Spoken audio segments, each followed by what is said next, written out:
Jim, how pleased are you with that performance and the result today?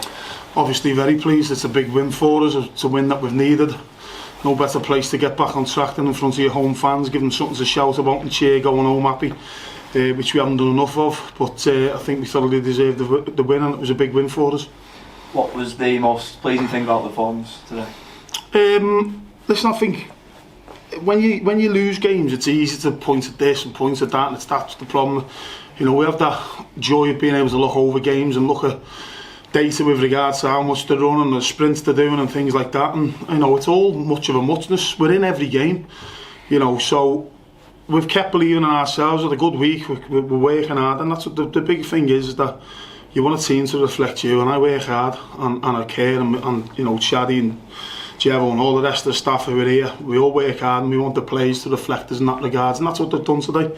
You know, it's not to say they never did it last week. You know, we could have won the game last week as well. So, you know, we're open to criticism because the results haven't been good enough. But I do honestly believe we've been in every game. I think Leighton Orient were miles better than us first half. But as football, as mad as it is, we could have nicked a point, you know, on another day in the second half because of the performance in the second half. But apart from that, we played Northampton recently.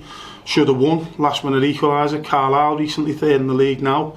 You know, could have been down to 10 men early on. We should have had a disallowed goal. You know, we should have had a penalty. All those little things that have gone against us.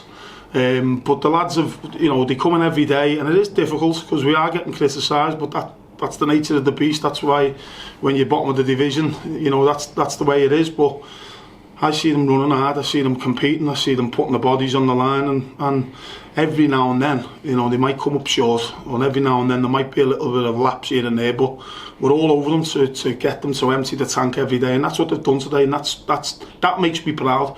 You know, where they're going and they're doing what they're doing. Obviously, when you get a goal, it gives you something to cling on to. Great that we can go and get a second one. Maybe could have got a third and fourth. The only little bit of luck that we've had today, probably, is in the final seconds there when the lad hits the post and then it's blazed over the bar. So that's a little bit of luck to get as a clean sheet, which again is a massive positive for Rich, for the back lads, for the whole team. The way they defended against, let's have it right, you know, the table doesn't lie. We haven't been good enough. They certainly have. Stevenage, they're a very, very good, strong outfit. 13 goals from the centre halves.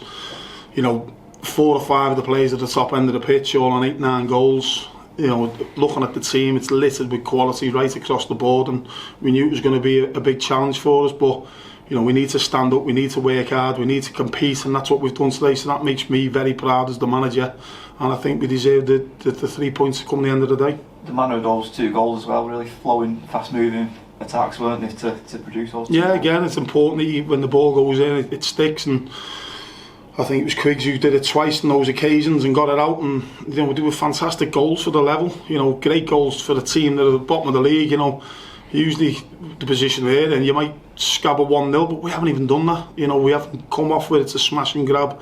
We've deserved the victory today, and the goals that we scored were perfect. So, you know, every credit to the lads. Could have scored a couple more. They might have got 1 or 2, but overall it was a big win for us, and as I say, it was deserved. And if we can beat Stevenage, then obviously we don't have to play Leighton Orient again. We shouldn't be fearing anyone. I've said that from day one. Anyone's capable of beating anyone else. So there's no cartwheels, as I've just said. There's no popping of the champagne. It's important. Well, to be fair, the dressing room more, you know, a few handshakes, a bit of relief.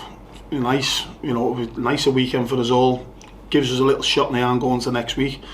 But that's what we've got to do. If we can do that, we give ourselves a chance. So, you know, take the 3 points and move on to a positive week, and hopefully back it up with something again next week as well. Big performance from Ethan Brearley.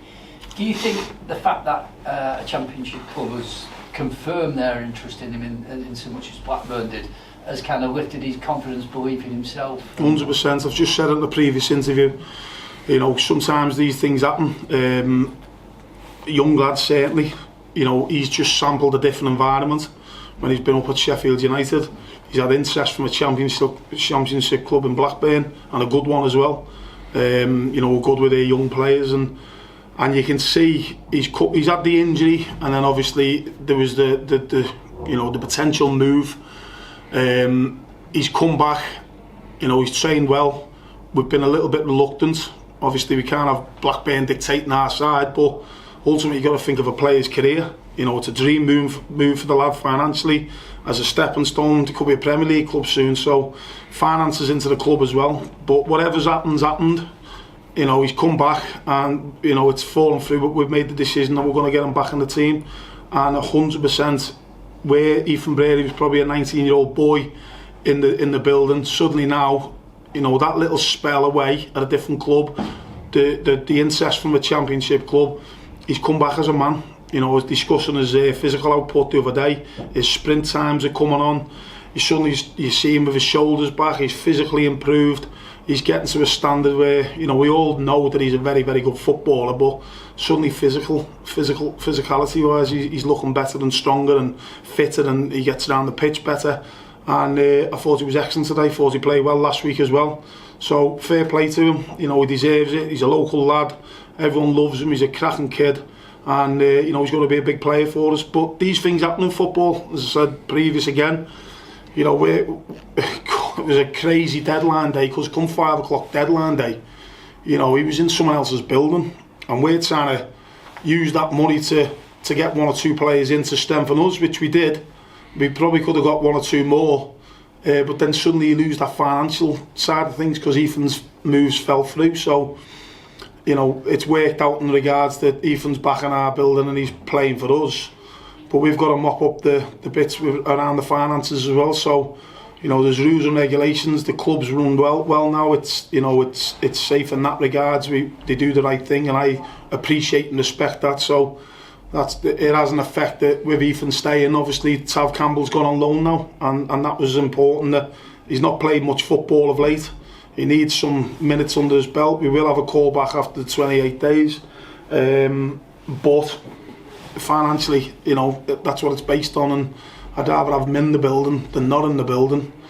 But what it has done with Ethan, you know, falling down, it's brought Ethan back in, and as I say, Tav's gone out, but you know, Ethan's been brilliant for us the last couple of games, and long may it continue. So really pleased for him, his family, local people, Rochdale fans.